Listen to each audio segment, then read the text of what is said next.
Toulon to Gonzalez. Gonzalez back to Toulon. Toulon drives to the hoop. He scores. And one. This is Hoops Upside Your Head, the basketball podcast that presses full court and makes threes the old-fashioned way. And now, the hosts of Hoops Upside Your Head, Coach B and E.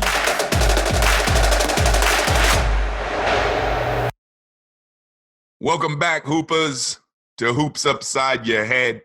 E back here with Coach B. Yes, sir. And this is the official episode 1 of Hoops Upside Your Head.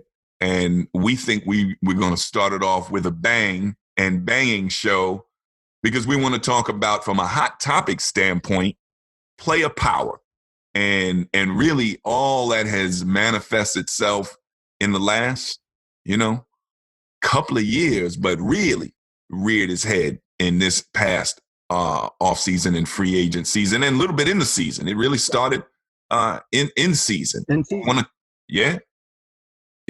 In season. So we want to talk about player power and their wielding of it. What's it mean to the league and all of its implications. So that's really the focus of today from a hot topic standpoint. But I know all of y'all want to talk about the teams and the players, and we got that for you too. We're going to talk about the Eastern Conference. What do you think about that? Since you're coming from the NY. I'm excited for the Eastern Conference. I think we're closing that gap on the West. They better watch out. You know what? Maybe at the top, but as I went through my little analysis of the East, I got more and more disappointed as I looked at some teams. You know me, I'm in the A. I'm down in Atlanta, and I'm actually excited about that team. But I looked at the rest of the Southeast, and I was like, "Oh, the Southeast! Are these G League teams?" I was looking at the starting lineups, like, wow. Exactly. Have you looked at the Hornets? What's Michael doing, man? I think that was the hardest thing, was picking which one, the Hornets or the Wizards as the worst team. Oh wow. Ooh, I didn't even go there. I got multiple worst teams, but we'll talk about that. And then obviously we're gonna have our first full real edition of Coach B's Corner, and here we got to say today in that space, and you're gonna have E's rap. I got something to say. Me and my man Cube is, it's this game is so crazy. Artist, rapper, actor, big three, creator, and commissioner. Unbelievable. The big three is magic, man. Yes. Magic, B. Joe Johnson. Joe Johnson is playing he's on the daggone Pistons. Yes. He's on the Pistons. The Pistons are more relevant because of Joe Johnson. I know. I'm surprised somebody ain't offered the old Chris Jackson, Mahmoud Abdul-Rauf. Right. Ooh. He's our age, and he was lighting them up. He was lighting them up with salt and pepper hair. Yes. Looking like he'd been at the mosque just teaching kids. Yo, he was like AARP for Tiger Woods. When Tiger Woods first came out, everybody followed him onto the golf course. Right. We saw all the gray hairs going back on the basketball course just to emulate him. You know who got some Mahmoud in him? Steph got some Mahmoud in him. He does. He got that bouncy bang, bang, left, right. Yeah. Ooh, watch me bang. That is the one player. That's who he reminds me most of. Who? That's him. That's who he reminds me most of. I got you. Cool. Hey, listen, that young folks who don't go far enough back don't know about that cat because he was there. Again, Derrick Rose. You see a lot of Rose in Mahmoud because he was strong. He was not a slight cat when he got in the lane. He could do his business. But, oh, man, that's why we got to have this show because we got so much to talk about. We needed a way to capture this, and we're of the age that we could do this because we got the time, we got the money, and we got something to say. So y'all just got to listen.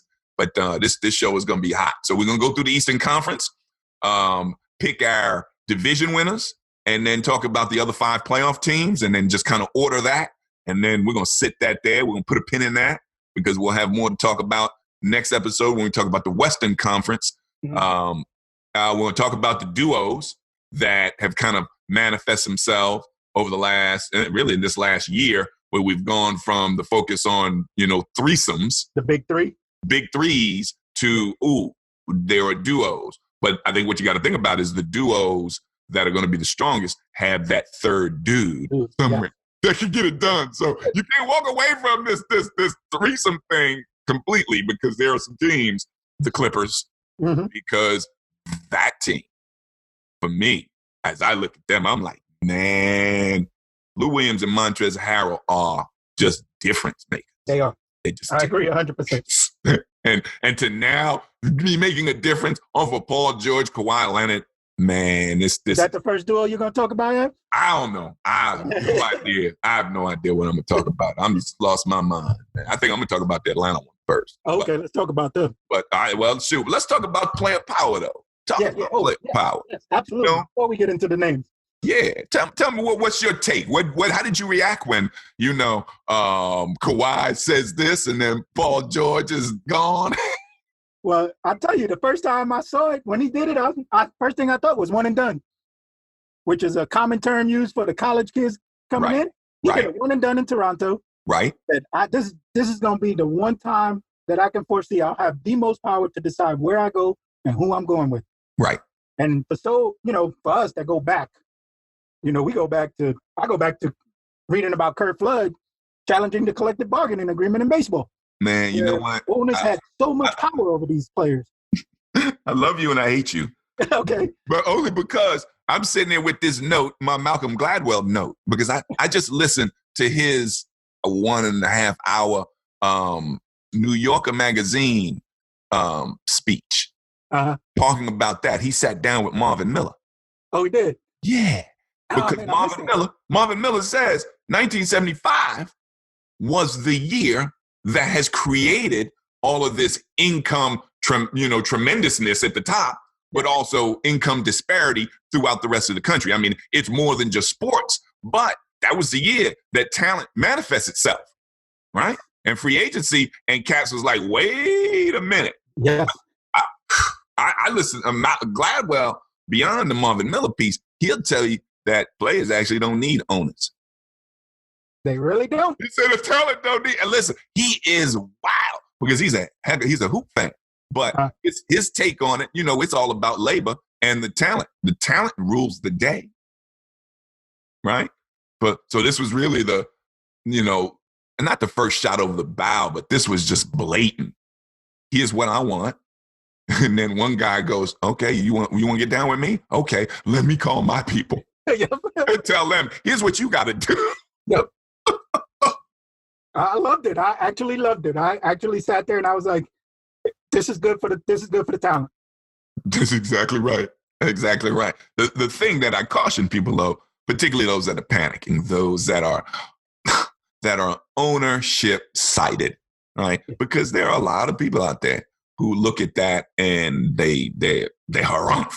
How dare he break a contract? How dare he say hold the team, hold their talent over the team's ahead? But they have no problem when the team ships them away. That's right. And so I don't see that as anything but business. But only a few cats wield that power, B. No, that's right. Not everybody does. Yeah, it ain't like it's a league full of dudes going, yo, Sam Presti, you gonna need to move me, blood. That's not happening. So I wish it would with Ntilikina and Dolan.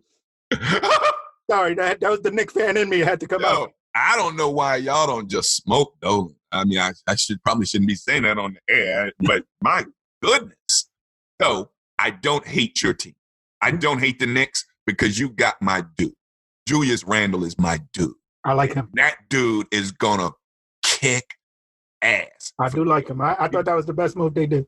He's gonna be tough. You got a team full of big forwards. But listen, Dave Fizdale's a good coach. He'll figure it out. Yeah. So player power is real. And it started back in 2010. Yes. People talk about that decision. They mock that boy and they continue to mock him in some respects, but you gotta tip your hat. You gotta put your hands together and bow and pray at him, particularly if you're in the league, because that dude has monetized talent. Yes. He's weaponized it. Matter of fact, he'd be going more than monetize. He's weaponized it. Yes. But in the right way. And he's taking it he continues to take it one step further. He does. And you don't see him out there preaching it, pushing it. He does his thing, and people respond to it. Even though people talk about nobody wants to play with Bron, everybody wants to do what Bron does, though. Yes. Right? Yes. Every move is calculated. Every move is thought out. And there's an end game to everything. Yep. Him and Beyonce, the two best at it, boy. Yes. Yes. They are calculated, and I love it because it flies in the face of what people know and think and believe of brown people. Yes. And, absolutely. And anytime you can break and just crush a stereotype. I mean, this cat is doing it on every level. But the thing that I love the most is he started a school that is at the age level where you can nurture talent, right? We talked about episode 0, talent development, being about it. I mean, that's the ultimate. So, my hat is off. I have more to talk about in my rap session today. I do tip my hat to him on that one as well. Well, we appreciate that because we know you ain't no big Bron fan, but we're gonna have all sorts of time to talk about what your issue might be with homeboy. But I get you. Now we're gonna put a pin on it. Put a pin in it right there. Leave it right there. But anything else from a power play standpoint? How do you think international cats having to deal with this now? Yeah, and Kristaps showed it with the Knicks. Porzingis showed his power play. I mean, they still could have signed him. Yep. And he just said, "I'm not going to sign it. Y'all got to trade me." Yep. And he did, and the Knicks still had control. Yeah. So even the international cats are figuring it out. And I'm sure he had a say in going to Dallas. Oh, I'm sure. I'm sure once he said, "I ain't playing for y'all," it was like, all right, who can we get a good deal from? Yeah. I don't know whether y'all consider that a good deal. Who did y'all get for him? We got draft picks. And we got Dennis Smith Jr., which we could have drafted. There you go. And DeAndre, right? Yeah, we got Jordan. And then y'all parlayed him. You sent him to Brooklyn. We got 3 future first rounders. Right. We also got Wes Matthews in that deal. Wesley Matthews. Right. His father was Wes Matthews. Right. So I do want to talk about generationals also. Okay. Listen, this your show. You got a mic. You do whatever you want. I'll talk about generations. But the dynamic duos, the power play, you're seeing it at every level, actually, What do you mean? Oh, you're seeing it at the high school level. You're seeing it at the college level. Word. Guys are just moving and transferring as much as they want. True. But you know what? The system is allowing it. It's not like in that instance, they just said, you know what, I'm going to do this. In college, they had to loosen the transfer system. Yes. To allow for that dynamic. But, it was one weak-ass NCAA way to look like they were playing the game because, we're going to talk about them bums at some point because I have no idea why they're still adjudicating things in basketball. So the power thing, again, the last point I make is Draymond Green. What about it? When he talked about getting rid of the name owners. And to a certain degree, like that ownership was true when we were coming up because they had control over guys' careers. Yeah. Full control. And that, to me, emulated ownership that goes back to the ugly history of this country. All right. So what did he propose we call him? Anything but owners. Somebody owns the team. They do own them on paper, but you don't own the people. And that's where he wanted to make the distinction. Because for too long, they did own and control people's careers until they didn't feel they were useful for them anymore and did what they wanted. Couldn't move. Couldn't you? Yeah. I mean, it was, listen, the best paid form of slavery going at the time, right? And that included the white players. It wasn't like, it was everybody. Anything different. But, it was Kurt that crossed the line, but it was Catfish that got the money. Yeah. And it goes back to baseball with Mickey Mantle. Yeah. It goes back to Babe Ruth, where owners said, I'm cutting your pay because you didn't have a good season. Right. And these are some of the greatest names in baseball history. Right. You're playing year-to-year contracts, right? You didn't have the power. I mean, listen, these dudes were working. They had side hustles. Yes. Yes, they did. Side hustles. Nobody could afford to just chill, unless you were in the movies or something like that. But hell, that's work too. But it's the manifestation of the talent. At the end of the day, when talent decides they want to write the rules or reshape the rules and how the system is operated, if they do it as in a concerted effort, even though this couldn't be concerted, right? They're not supposed to be colluding and talking to each other, etc. But social media and the way cats engage has allowed for this to happen. Because back in the day, cats wouldn't even, I don't want to play with him. Yeah. I'm trying to beat his brains out. Are you kidding me? Exactly. But that's power. So that has as much to do with the money and this generation of players understanding branding. Yes. Because they talk about honing their craft and building their brand. Building their brand. I love it. I love it. The brand, dude, it tickles me to death. I'm like, talk that talk, boy. I had an AAU kid tell me he's building his brand because he wants to play in the Dykeman tournament. You know what? You need to record him. We need to have him as a guest. Say, boy, how is your brand development going? Hey, he's my favorite. He's one of my favorites, man. I ain't gonna front. Cool. That's cool. That I almost died, man. Oh, but you know what? That's the kind of stuff I like to hear because that's a direct impact from these guys, right? Yeah. They didn't get that from anywhere but them. And listen, everything else they see in entertainment, that's all about branding and packaging. But the court separates the brands, right? Because at the end of the day, your brand has to perform on the court. Yes, indeed. If it doesn't, your brand gets put on the shelf. If your jump shot broke, that's your brand. You right. Broke jump shot. Right. Ben Simmons is coming in with a question brand. Yes. People are going to be looking at him. But let's do that. Let's jump into the duos, baby. You see how we transition here? Let's go.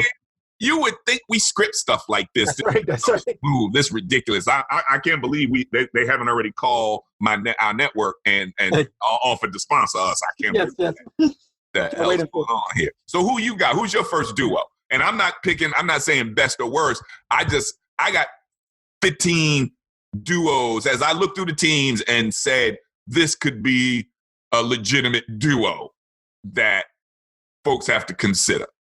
Well, the first one is only because it's the most obvious and it's been in the works for more than the off season, before the off season. Mm-hmm. That's the one in LA. Right. With Davis and Braun. And the reason I put the first one in LA, or they the second one in LA. I'm not sure. Well, they're the Lakers. They're the ones the Lakers. I'm still caught in, when I talk about LA, I talk about the Lakers. When I talk about the Clippers, I say Clippers. Oh, okay. That's still me. I got you. Until the Clippers decide they're going to take over, which might be this year. But the reason I'm looking at LeBron and Davis is not what I'm looking at them from a not succeeding standpoint, because I think AD is going to bounce as soon as it's not going his way. Why? Where AD? I mean, you say that AD was in New Orleans for 7 years. I know, but now he's not going to. No history of bouncing. He doesn't, but he will have now, because I don't think he has that same patience. I think he's going to start looking for the best spot so that he can get that chip. And if he can't get it in LA and it's not going the way he wants this year, because he left himself that out. No, I understand. I mean, listen, Rich Paul left him that out. He said, no, this is what we're going to do. Because that's just good business, right? I do like Rich Paul. He comes to LA and they win a ring. Well, guess who's getting paid? Guess who's the next Kawhi Leonard? One and done, and then he decides where he want to go. But who he want to go with. But B, we just talked about brand building. Yes. Why are you gonna leave LA having just won a ring? That makes no sense. Markets are it's not limited to just the big markets as it was in the past. But I get it. But you just won in the biggest market. Yeah. You can't go somewhere and make your brand big, is what I'm saying. I wouldn't be surprised. I mean, you could. I guess you could go. Oh, I'm gonna go to the Knicks now, and I'm gonna win a ring there. Which is what I kind of see Kawhi saying to himself now. Yes. Right? I'm going to win a third ring. But you know what? Bron's saying the same thing. Yes. The reason I say it is because that hasn't been done. I got you. So everything else has been done where you come together, dynamic duo, you win a title. You come together with a big three, you win a title. This is now, I can make more of a name for myself by going different places and winning titles in different places. Yeah, but he got to get one first. He's got to get one first. So, so you got a little cart before the horse with him. But I hear you. You're a LeBron hater that bad. You got AD bouncing. Yes. Can't play with LeBron either. You from that school. Nobody wants to play with LeBron, huh? No. I think there's people that want to play with LeBron, like Carmelo. just because he wants to play. Don't hate on Melo. I'm a big Melo fan. Oh, all right. A big Melo fan. And there's no way that he shouldn't be in the league. But he shouldn't be a dynamic duo. All right, let me throw one out. Let me see if you agree. I'm gonna stay off the obvious. All right. Okay. What do you think about Trae Young, John Collins?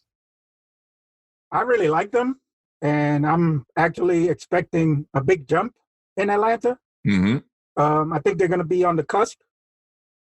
Maybe with two other teams fighting for that eighth spot. Mm-hmm. But they have to play close to 500 ball, at least. But I like what they did in terms of where we talked about who's that third kind of person that's going to step up a little with them, and that's going to be the interesting piece, how they round out. But I like the fact that Cam Reddish comes in quiet, right? Because he actually, I think, full skill set had the best of the three of them. He was rated higher. He was rated to be above. Right, both of them. I think your boy was Barrett rated was one. higher. Yeah, Barrett was one, and Reddish was two. Right, but Reddish was. It had better upside because he was a better shooter and his arm length. The boy's 6'8" with long arms. Yes. He can shoot it, and so I'll be interested to see how that transpires. And I like Lloyd. Lloyd can coach. I do. I like him too. He can coach. So we'll see. And they added a couple of veterans that might help solidify the defense. I agree. They're big enough. They got rid of whatchamacallit, which he didn't seem to want to get in shape. Omari Spellman. He's in Golden State now, but they filled out pretty nicely. Herder, that kid pretty good. He can shoot. If his jumper's going, they're gonna be a tough out. So I actually see. Well, we'll talk about that. I don't want jump tracks. Don't want jump tracks. So that I just want to start. Since I'm in the A, I think I'd throw out that Atlanta has a duo because Trae Young proved he's gonna ball. Yeah. He's not going away, and he's only gotten stronger in the last couple of months based on the work that I've seen him do. I hear he's doing. And John Collins was hurt. Yes. Early last year, and people forgot that boy's a beast. Very much so. He's a beast. So I'm on board with you on that. Honestly, as a young player, Trae Young was able to connect with an existing player and make that existing player, and at the same time make himself a more complete player. Coming out, these young cats. I don't know if you've seen a lot. You've seen a lot of the young guards that came in. I'm not going to name names yet, but I don't think they achieved that level of connection with another existing player or potential star that they both can come up together. I agree. I mean, the one who probably who did it the best is another duo is Luka Porzingis. That's a question. I mean, I put him down there because Porzingis is supposed to be playing, but we ain't seen him playing over a year. Damn near 2 years. And he's gonna be heavier because he bulked up. So we'll see. Did his knees get any stronger? That's the question. Yeah. That's the question. But that's a tough duo. That is. That's a tough. You got to give that duo some respect, man, because Luka can play. Luka, I had to tip my hat to him middle of the season. I'm like, that boy is holding his own. He wasn't flashing the pan, and he was doing stuff like, man, you can't check me. Yeah. Yeah. I'm like, wait a minute. Yes. He had a swag to him that I like. He has a serious swag. And I think Porzingis will help. If Porzingis can bring the skill set from a defensive standpoint that he had with the Knicks, a rim protector, that's only going to help Luka's game. Let me tell you something. If Porzingis has not been sleeping in the bed next to Dirk Nowitzki, he's an idiot. Yeah, exactly. I mean, like, I'm now your new adopted child. And, because listen, he's got all of the makings and then some, because physically he's much better athlete. Oh, yeah, much better. But he can shoot already. And so, imagine if Porzingis got a damn one-legged step up, step down. Oh, my God. Where he had a signature move that you can go to at any point in time. And playing along Doncic, that becomes a formidable team, and then they become even better because they got a great coach. Yep. They got a dude who can make chicken salad out of chicken shit. Yeah, and he's done it before. So you give him real talent, and you better watch out. Yep. So who you got? What? And again, we got no order here. You could be the top of the, because no, I know. I'm may throw one out there, and I go, I ain't buying. I'm gonna go. I'm staying with the obvious. And this one's gonna be incomplete. Is the Kyrie and the KD duo in Brooklyn? Right. I can't ignore it because they're in our backyard. Yeah. And how you feeling about that, Nick Van? Yeah. It's going to be a work in progress, I think. I think KD comes back, but I don't know if he's going to have the impact that they need to take them to the next level. Okay. I think they're going to be above average between the two of them. I like the crew they got around them. Okay. The key to that squad, I think, is LeVert. Mm-hmm. But the one thing I'm concerned about is the chemistry, and only because, hear me out on this, Mm-hmm. the chemistry that was built last year, to be honest with you, as what I observed, because that was the team I watched a lot of, Mm-hmm. was D'Angelo Russell, and his development and the commitment of the coaching staff and players to his development, and then see it succeed. Right. That it brought them all together because they all had a joint goal. And honestly, from top to bottom, was D'Lo's development. Okay. And it worked. And he actually bought into that development. He had a phenomenal season last year. Listen, respect. You talk about he may be the greatest turnaround from where his career was headed, leaving LA. That boy, he left with baggage. And they talked about game question, everything question. But I think that galvanized that team and that chemistry to their success. Yeah. And sometimes chemistry is real hard. Sometimes you need that bond and that one thing that brings them all together. Chemistry is, that's it can either you mix the right chemicals, everything, all right elements, and everything goes well. Wrong ones, just one wrong one. Poof. Yeah, and respect with Kyrie, his latest article that he was going through a hard time. He had a family loss. My heart goes out to him. I've experienced it. We had an age where we all experiencing that stuff. Sure. But at the end of the day, just play ball. It becomes easier for him because he can go back to being the solid number two. Yeah. And Kyrie is the solid number two, is just dynamite because in your mind you go, he could be a number one, but that ain't him. You know what? Just be the best Robin you can be because that's a bad boy. You saved Batman a number of times, Robin. So we respect you. Yes. Right. That's how I see it because I love Kyrie because, I look at him and I'm like, yep, I know where he made that move up. Yep. I couldn't do that. God, I'm glad I never had to guard him. Yeah. I've been looking at it from every angle I can, but he's a New York baller. Yeah, I know he's from and every one of us who was a guard in New York, that's where we would aspire to. Right. To have Kyrie skills, finishes, right, everything. He's the ultimate and one, B. Yes. But he can knock the three down, but Kyrie would rather go and get his N1. Absolutely. And he hits his free throws, so I like the boy. But he goes, listen, once KD comes back, and KD's going to be raring to go. Yeah, I know. He's going to be raring to take the KD brand and smash New York with it. Yep. So we'll see. We'll see. He's on I think they picked the best team to do what they want to do, given the kind of guys they are. Yep. Right. Better than being on the Knicks. They picked the Nets, which is an easier landing. Yeah. As a Knicks fan, I understand. The decision. Sure. As a businessman, I understand that decision. Brooklyn's hot, baby. Yep. Brooklyn's hot. Shit. We know Brooklyn hot, right? Yep. We know some people rocking in Brooklyn. Let me see. Let's do a couple more. Who's your other than Luka and Porzingis, who's your best young duo? Who you got? Best young duo. I look at Boston and anybody you put with Tatum, if you want to put Brown and Tatum, because I think Brown has potential to do something. Well, you got to put the only other dude who's an all-star. That'd be Kemba Walker. Yeah, but he's not. He's not what? Listen, there's not a guard out there that Kemba can't knock out. And no, that's not my thing. My thing is a young duo. Well, okay, you're trying to. All right, see, but no, who was your Boston duo? Oh, it's got to be Kemba and Tatum. Right. So they don't necessarily qualify as a young duo. Here's one. Here's mine.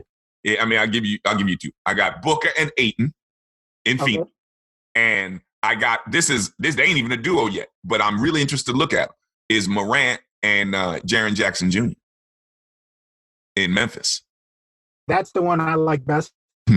And you kind of stole my next group from me because I'm a big Jaren Jackson fan, and Morant is a whole nother level I haven't seen since Jason Kidd. You're right. The way he beat the court. And he's a even more physical beast than Jason. He just off the floor. Jason couldn't bounce like him. No, he couldn't. But just his court vision and the ability to pass. Yep. I love it. It just watching it is just like, can I get one of those on my squad? Right. No, I'm with you. He came out of nowhere technically, because I'm like, wait a minute, who is this kid rearing back and kind of hook dunking on people and then stepping back and hitting threes? So my only concern with him is the durability, because this is a whole different level. And can you imagine 82 games of running off of picks, getting hip checked by 7-footers? Yeah. And dude's 6'8", 280, and woo. And he's coming in with the knee problem. Coming in he's coming in slight, coming in with a knee problem. So they gotta watch that. He needs to be real mindful, because that stuff he did in college, he's gonna get hurt trying to raise up against 7-footers all the time. Yep. But yeah, I guess that's why I was looking when I said a younger duo. I mean, I guess you got one in Denver. Who's your Denver duo? Anything with Joker. I love Joker. See, I said the same thing, but I said, but it's got to be Murray. It's got to be Murray and Joker, right? Murray's the one that has stepped up, and he'd be the one that I would go long range with. Uh-huh. But I'm intrigued by the kid that was sat out the whole year last year. Oh, yeah. Well, Porter, you know what? If he can make his way to the court, we'll see. Yeah. We'll see. I'm intrigued by him. But if I got to pick a duo on Denver, I would go with Djokovic and Murray. Mm-hmm. But I just think Djokovic is a whole nother level player right now. Gotcha. His skill level and his all-around game. I haven't seen something like that out of a guy that big. And dare I say, Sabonis' father? Yeah, he is. Yeah. Or Walt. Sabonis? He's got, yeah. Oh, yeah, absolutely. Yeah, you're probably right. From the standpoint of what he can do off of the shoulder. Yep. Because most of the work he does is kind of shoulder and shoulder extended. Yes. And that says a lot. That's a dude who can pivot all the way around. Yep. And see everything. So who's your best duo? Did you give it to me already when you said LeBron and AD? My best duo? I think it's in the Clippers. I think Kawhi got it. That's who I would pick as my best duo. Think so, huh? Okay. Yeah. All right. Well, I actually think it's Bron and AD, though, as we get into teams, that conversation will probably be different from that standpoint. But that's interesting. We got a lot. I mean, man, we didn't talk about Steph and Clay. We didn't talk about Dame and CJ, Mitchell and Gobert. I got 15 with a bullet. Dame and CJ are, that's a whole nother level as well. That's a whole nother level. It's just their guards. And if they don't get big man play, but if they get good big man play, Portland's going to be tough. Absolutely. Portland is going to be tough because they're battle tested now, right? And so if they can get some big man play, they're going to be in good business, man. It's going to be exciting. But we got something even more exciting because. So when you touched on something, we touched on something in the first episode about the bad rap AAU coaches get in terms of not developing, not teaching the game, just, managing talent. Right. It's not untrue. There's too many AAU teams, first of all. and a lot of the politics that go on with the sponsorships and the win at all costs feeds a lot into that. Okay. And the validity is there. You have a lot of grassroots programs that aren't sponsored. That's one of mine. Okay. But I know at least 3 others that are the same. And we focus more on the skill development as well as the character development. Was that by choice, not having sponsors? Yes, at this point it is. Okay. We've been approached. Gotcha. It was very hard to turn away the money. Sure. Good to know that your capitalist inklings are still in gear, but you can resist. So it's like, do I load 4 kids and smelly kids into my Lexus, driving them up to the tournaments and driving back and then waiting 2 days for it to air out? Or get the corporate sponsorship money where we get a van and we get everybody up there, we even get a driver. And my Lexus is smelling car wash fresh all the time. Yes. And I'm sitting there going, No, we did the right thing because, and it's funny though, because when I started, we had middle school through high school age groups. Mm-hmm. And our middle school program struggled. A lot of the kids would go to the big money programs, and I ain't gonna name names. They know who they are in the city. And we got the kids that nobody else wanted. Right. That they couldn't make the team. They couldn't afford to pay to be on the B teams of those big programs. Right. We didn't charge for tryouts. We didn't charge registration.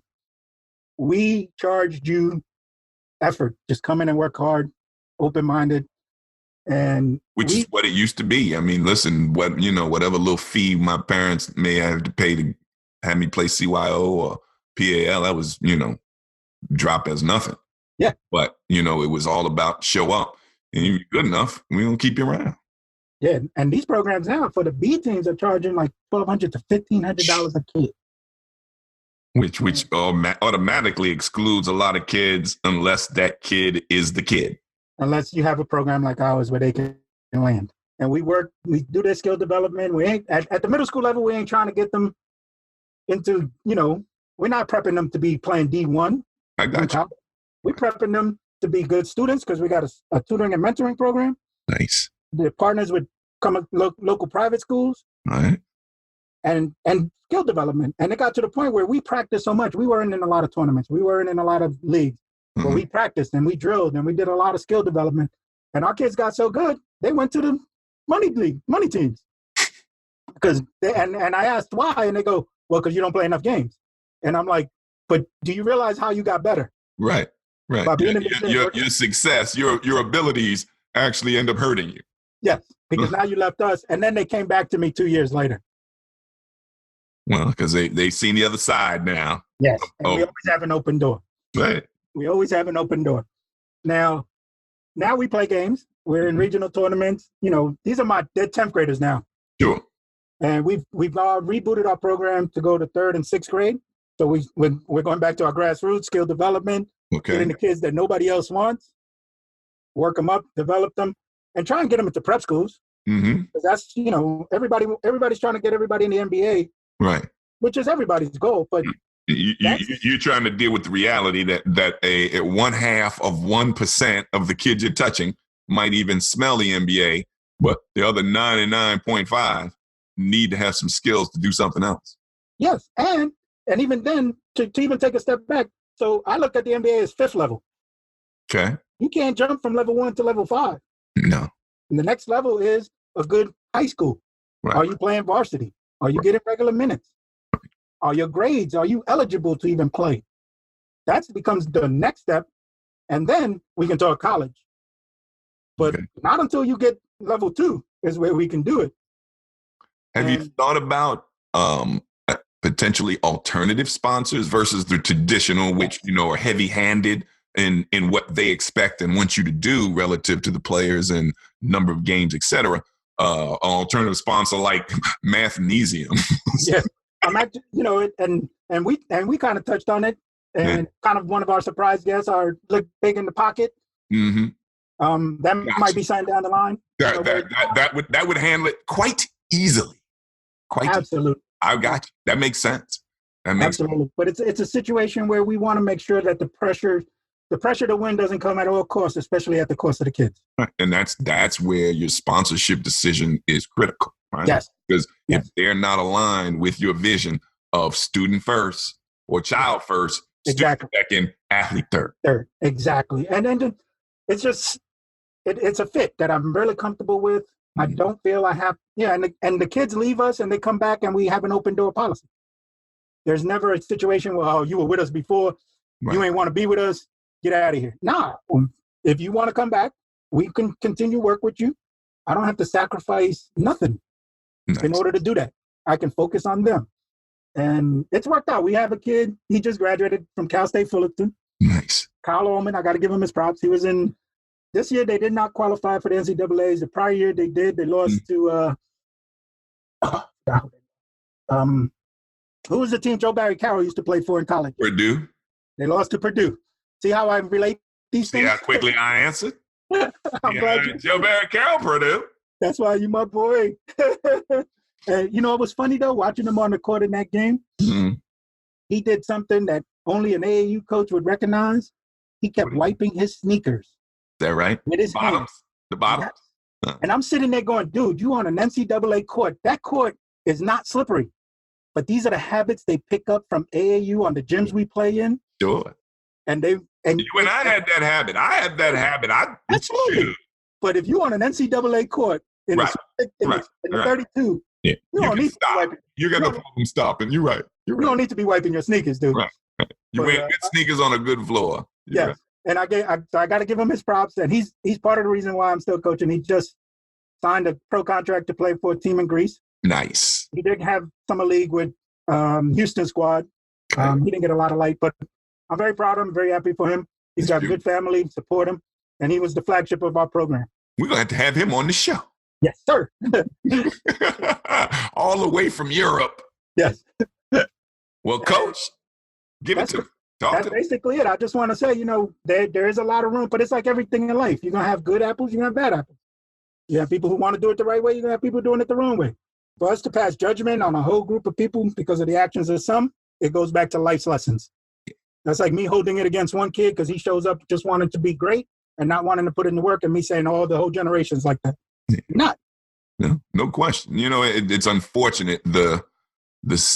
What people want to digest is the negative story. They don't want to digest, at least first, that positive, inspirational story. They want to hear about AAU coaches screwing kids' lives and there's the cynic in us is easily drawn out in today's, cultural operations, because everybody touching everybody, 7.5 billion of us, everybody think we got an opinion that needs to be heard. But, but listen, man, what I love about what you talked about is your focus on talent development.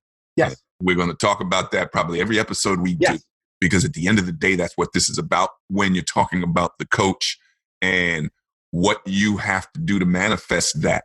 I talk about something in my other life, my leadership training, and one of my key, I'll call it principles, is discerning the difference between willingness and capability with an individual, and whether the gap and or opportunity is on the willingness side or the capability side. And if it's on the capability side, then, hey, I need to figure out how to strengthen those capabilities to make them better. If it's on the willingness side, all I can do is say, hey, listen, here's an issue with your behavior and your attitude. Fix that, and then we can talk about it.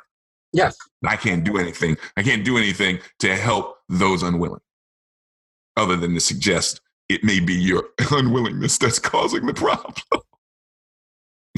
So you'll focus on the talent development and, having to, maybe not get have all the resources that you'd like to have is, that's a trade-off of character.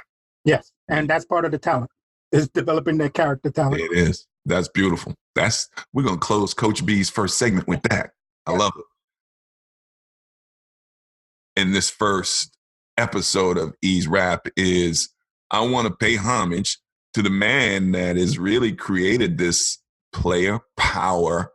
It's not a vacuum. What is it? It's a rocket. And that's LeBron James. We chuckled.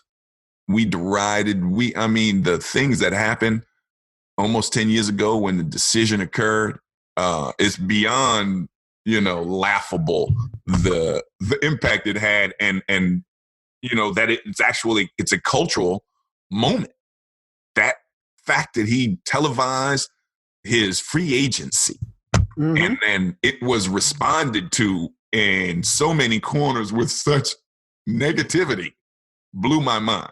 And then obviously coupled further when they did the not one, not two, blah, blah, blah championship thing. But folks, what you witnessed that day was the manifestation of the power of talent. You hadn't seen it come, I won't say full circle because it ain't over yet, but you had not seen it flex its muscles until recently. And it flexes beyond LeBron James because of LeBron James. He has outwardly, openly talked about building a brand. He's done it. That brand, I don't know, he got $100 million Twitter followers or some. I mean, Yeah. he got continents following him. You know, so He's top 10. He top 10. I think he top 5. Top 5. I think he's got more than some of the sisters who you wouldn't. He got more than who. Yeah, exactly. But he's beyond a basketball player. He's literally a brand. And think about the brand. He's clearly one of the top basketball players on the planet, has been for a long time. You can make whatever argument you want based on aesthetics, because some people don't like what his basketball looks like. But you know what? I'm a passer by nature. Even though I can score, I love the fact that the man is always looking to get the ball to the best shot. And that I respect. And I'll always respect that. But he's also proven that he can close the show, which is what he got called on for. So he was one of the first ones to talk about having to hone his craft. He had to lick his wounds, and then he got better. And he gets better every year. Nobody's in better shape than this dude, and he spends the money for it. Smart man. All right? Nobody has what appears to be a more balanced life, given the fishbowl he lives in. He seems to have fun with his family. He seems to be quite engaged because he's still the vice president of Players Association. So he knows what's going on in the game and is shaping it not outside, not just outside, but inside, right? As a player and a representative. He is running his own business. He's got a media company that has got a highly rated show. His show is highly rated. He don't have to show up on it anymore. He wasn't even on the shop last time. No, he wasn't. He wasn't even there. This dude. That's why I'm the biggest fan of that. What you all talked about, that balance and that life balance, on and off the court, and also his ability to speak out on social issues and having that. That takes me back to the old days of Jim Brown, Kareem Abdul-Jabbar, Muhammad Ali, where they actually were taking social stances. Right. I respect them for that. They had to. Yeah. These cats today don't have to, because you see so many don't. Right, and he chooses to. And he's got more to lose than anybody. But you know what? You don't get to point at his bad behavior. All you do is argue his points, but you don't get to go, oh, yeah, and LeBron was seen running down the highway, going 95, drinking and smoking a blunt. Yeah, with 3 hookers in the car. You don't get that. The cat's been clean. He's walked the talk as far as we know. There's some dudes talking out of school we hear that Eddie House was talking. You heard that? No, I didn't hear that one. Eddie House was talking about LeBron and Rihanna smashing down in Miami all the time. He talking out of school if he's talking at all. But, that's as bad as it got. And that's as bad as it can get. And he can't even, people are like, whatever. They move right past that. This dude has created, and the point to this was, this was my rap to say, dislike him because of how his game may look. That's fine, but watch the numbers, see the opportunities to get rings as well as the rings. He got 3, and he got the bum Cleveland Cavaliers a ring. Right? Dragged them to 5. He's dragged them to 5 championships, people. Yep. All right. And he dragged the team in 07 that they were unworthy of even being an NBA team, quite honestly. I'm a LeBron homer from the standpoint of when he's been called out on his stuff, he's owned it. Yep. Right? When he failed against the Mavericks, because that was a failure. Yeah. Right? They should have beaten the Mavericks. He should have 4 championships, if not more, but he should have 4. And he owns a good deal. He went on the court by himself, but he owned it. And he has since owned it. And cats don't always do that. He walks the talk. He is a fantastic example for the young men that look like me and look like you. Yes. To say, you know what?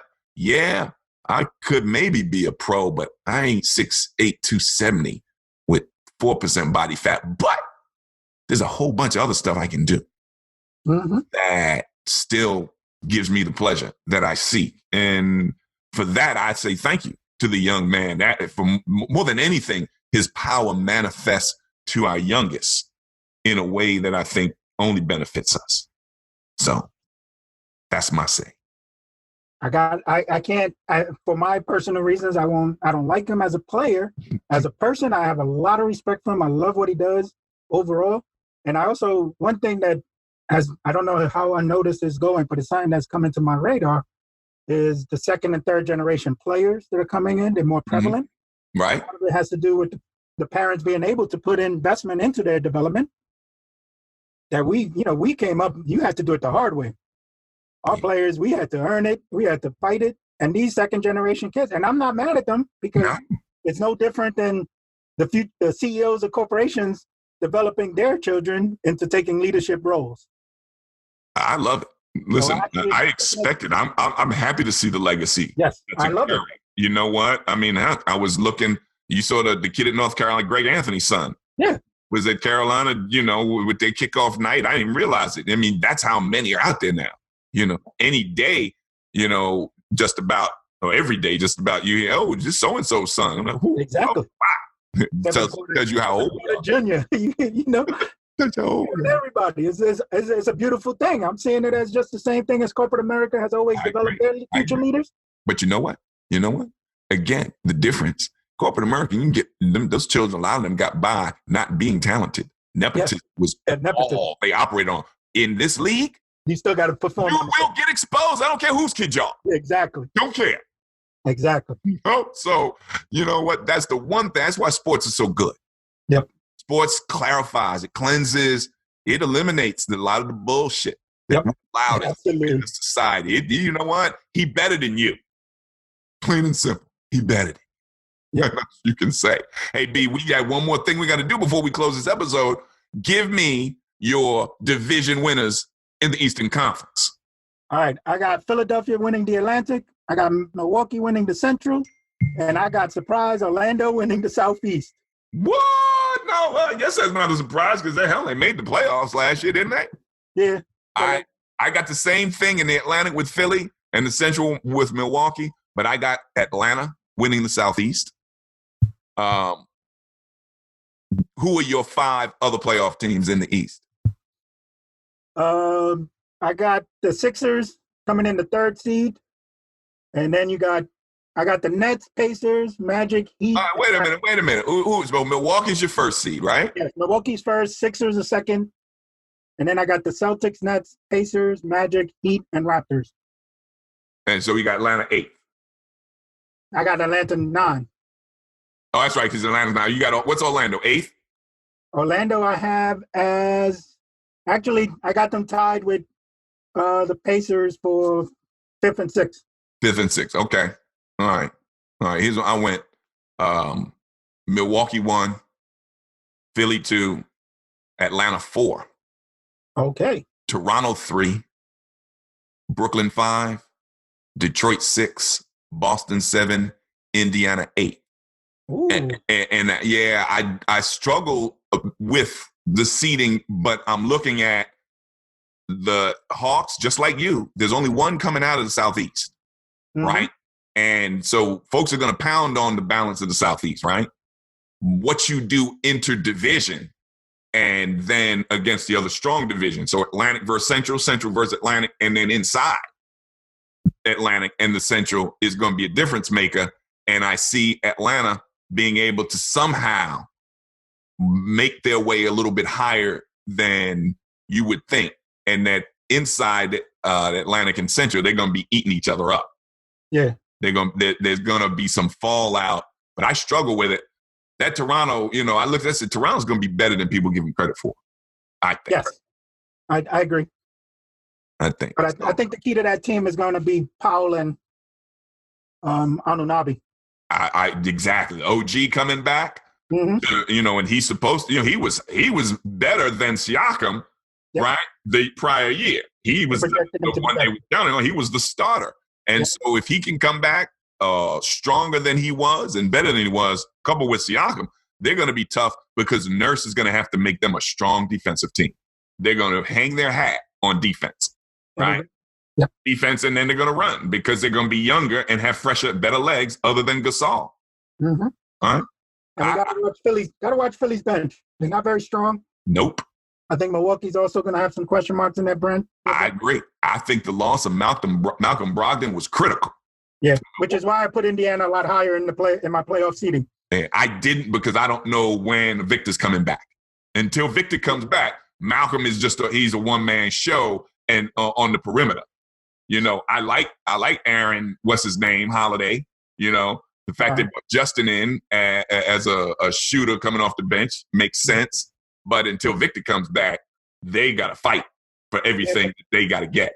But they have the question marks on the bench. But if they move Sabonis into the starting lineup with the kid T.J. Warren, they're going to hold it down until he gets back.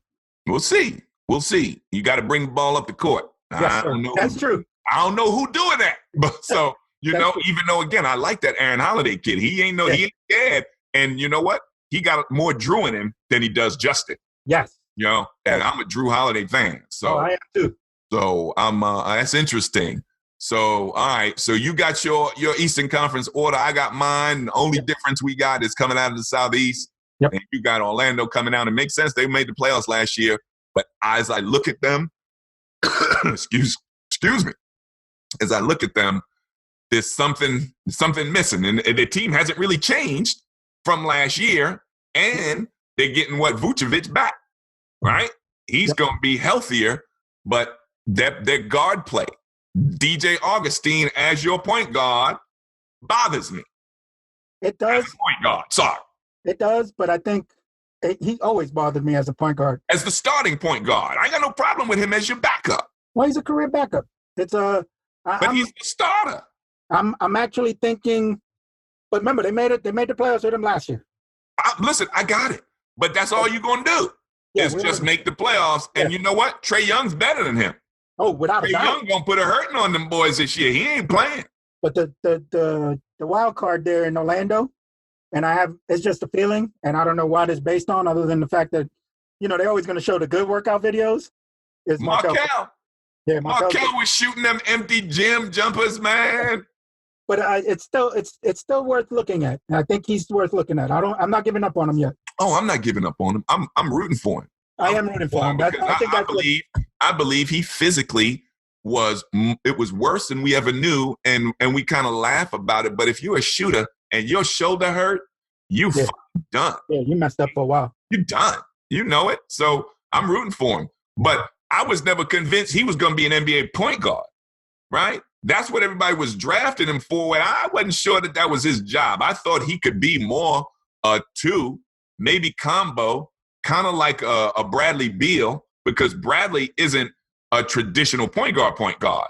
Right. Right? John Wall's actually the point guard on that team. But Bradley can handle the point just fine. But you wouldn't want him running the point all game because he's your shooter.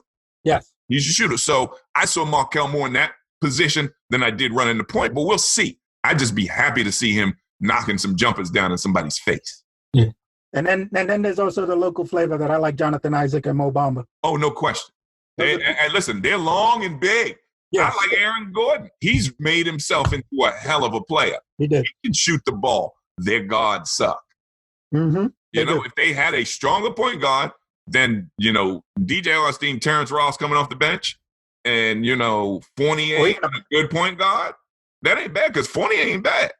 He just can't stop nobody. He can't stop nobody. No D. He can't stop me, and I'm 55. Exactly. Well, Coach B, yes, sir. We got to put this one in the books because we went past your hard stop. It's all good. It's all good. It was just going so smooth. It's all good. Man, I can't wait to get back so we can do this again next week.